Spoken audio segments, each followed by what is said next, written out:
నామానికి స్తోత్రం కలుగునుగాక. ప్రభువైన యేసుక్రీస్తు నామములో యూట్యూబ్ చూస్తున్న వారికి, గ్రూప్లో ఉన్న బిడ్డలకు, చుట్టుపక్కల ఉన్నటువంటి ప్రజలందరికీ కూడా మరి ముందుగా క్రిస్మస్ శుభాభివందనాలు తెలియజేస్తూ ఉన్నాం. ప్రియులారా, మరి మనం క్రిస్మస్ దినాల్లో ఉంటూ ఉన్నాం. మరి ఈ దినము అంటే డిసెంబర్ 24వ తేదీ సాయంత్రం అంటే రాత్రి కాల ప్రార్థనే 9 గంటలకు మనము క్యాండిల్ సర్వీస్ చేయటం జరుగుతుంది.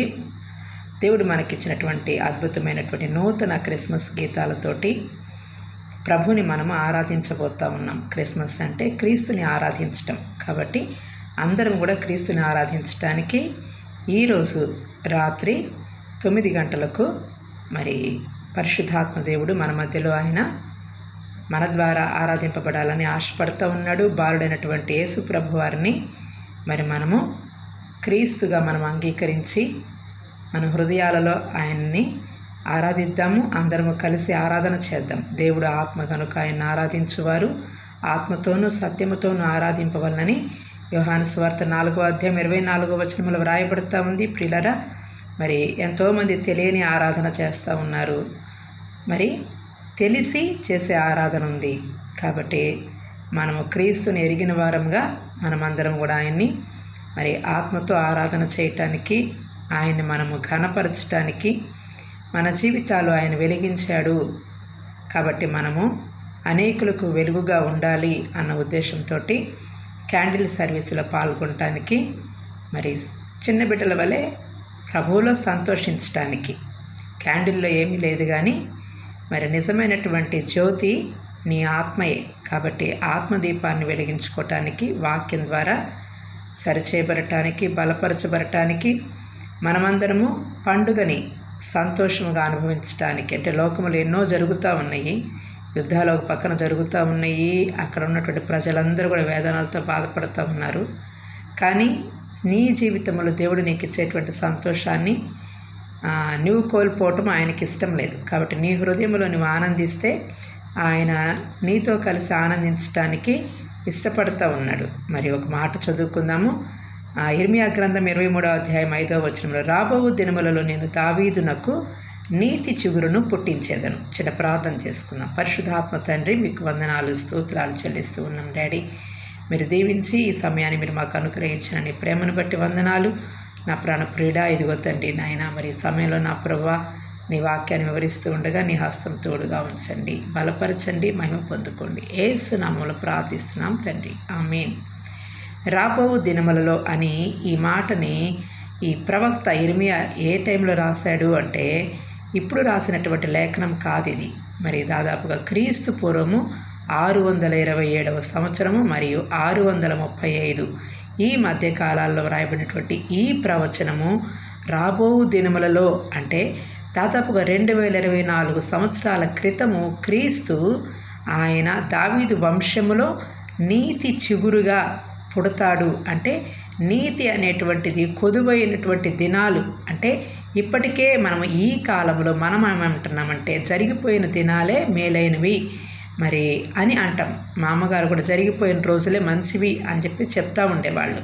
ఆ దినాలలో ఉన్నట్లు ఇప్పుడు లేదు అని మా చిన్నప్పుడు ఆమె అలాగ చెప్తూ ఉండేది. కానీ రాబోవు దినములలో జరిగేటువంటి సంఘటనని యేసుక్రీస్తు ప్రభువారి యొక్క జననం గురించి ఎంతమంది ప్రవక్తలు చెప్పారంటే, అది ఒక కాలములో ఒక గుంపుగా కూర్చొని అందరూ ప్రవచించినది కాదు. కానీ ఆయా కాలాల్లో, ఆయా సందర్భాలలో మరి అన్యజనులుగా ఉన్నటువంటి కవీశ్వరుల ద్వారా కూడా ఆయన జననాన్ని గురించి ప్రవచించడం జరిగింది. కాబట్టి ఎంతోమంది జొరాస్టర్ కానివ్వండి, గొప్ప గొప్ప తాత్వికవేత్తలేమి, మరి గొప్ప గొప్ప గ్రంథాలలో కూడా యేసుక్రీస్తు వారి యొక్క జననాన్ని గురించి ఉద్ఘాటించడం జరిగింది. కాబట్టి ప్రియులారా, నీతి చిగురు అంటే నీతి కొదువైపోయింది. నీతి లేనటువంటి ప్రజలు, నీతి లేనటువంటి దినాలు, నీతి ఇక్కడ ఉంది, ఇగో ఈ ఊరిలో నీతిమంతుడు ఉన్నాడు అని చూపించటానికి ఎక్కడా కూడా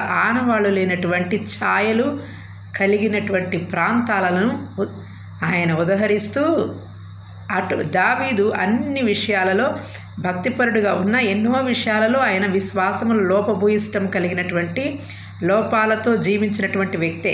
ఎందుకంటే ఎంతో నీతిమంతుడిగా కనిపించిన వ్యక్తే, కానీ మధ్యలో బత్షెబాతో పాపం చేసి ఆయన పాపములో పడిపోయి మరలా తిరిగి తన భక్తి జీవితాన్ని కొనసాగించినటువంటి ఈ దావీదు వంశంలో కోరుకొని ఈ దావీదు వంశంలో నుండే నీతికి ఆనవాలు లేనటువంటి ఆ దినాలలో మరలా చిగురుగా ఆయన ఈ లోకములోకి వచ్చాడు.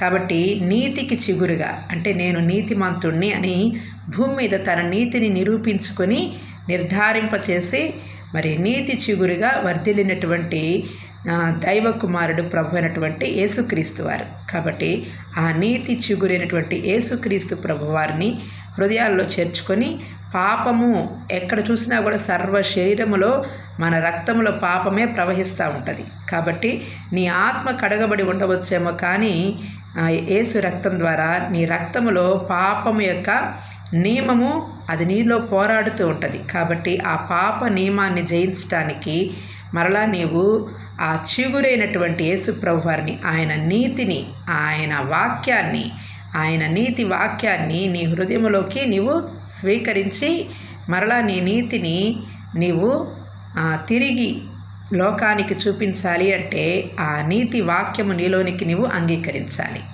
దేవుడి వాక్యం దీవించును గాక. అదేవిధంగా మరి మరొక ప్రకటన, క్రిస్మస్ దినమందు మనం ఉదయకాలం పూట 11 గంటలకు ప్రతి ఆదివారం పెట్టుకుంటాం. కానీ మరి మన దగ్గరికి వచ్చే వారందరూ కూడా దగ్గర కొంతమంది కొన్ని చర్చెస్ కూడా వెళ్ళొస్తూ ఉంటారు. కాబట్టి ఆల్రెడీ మనము 24వ తారీఖు రాత్రి పూట ప్రభుని ఆరాధిస్తాము. కాబట్టి అది మధ్యరాత్రి వరకు కొనసాగింపబడవచ్చు. మీరు కూర్చోలేని వ్యక్తులైతే కాసేపైనా ప్రభుని ఆరాధించి మళ్ళీ మీరు త్వరగా వెళ్ళొచ్చు. కాబట్టి కూర్చోగలిగిన వారు మధ్యరాత్రి వరకు కూర్చొని ప్రభుని ఆరాధించవచ్చు. ఇదేమీ నియమం కాదు, కానీ కొన్ని ఈ సంవత్సరాంతంలో కొంచెం సేపు మనము ప్రభుతోటి ఆ రీతిగా గడపటం మనకెంతో ఆశీర్వాదము. మరలా క్రిస్మస్ రోజు ఉదయం పూట జరిగేటువంటి ఆరాధన జరుగుతుంది. తెల్లవారుజామున లేచి మనము ప్రభుని మొదటగా ఆరాధన చేద్దాము. అదేవిధంగా సాయంకాలం పూట కూడా 4 గంటల నుండి 5:30 గంటల వరకు యథావిధిగా మళ్ళీ మనము క్రిస్మస్ దినమందు కూడా ప్రభుని కనపరుద్దాం.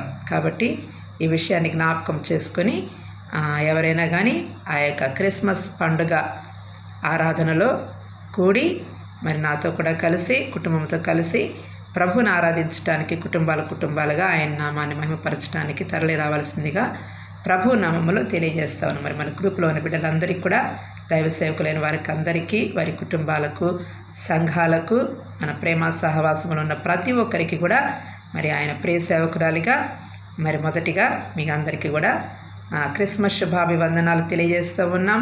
Advanced happy Christmas. May God bless you.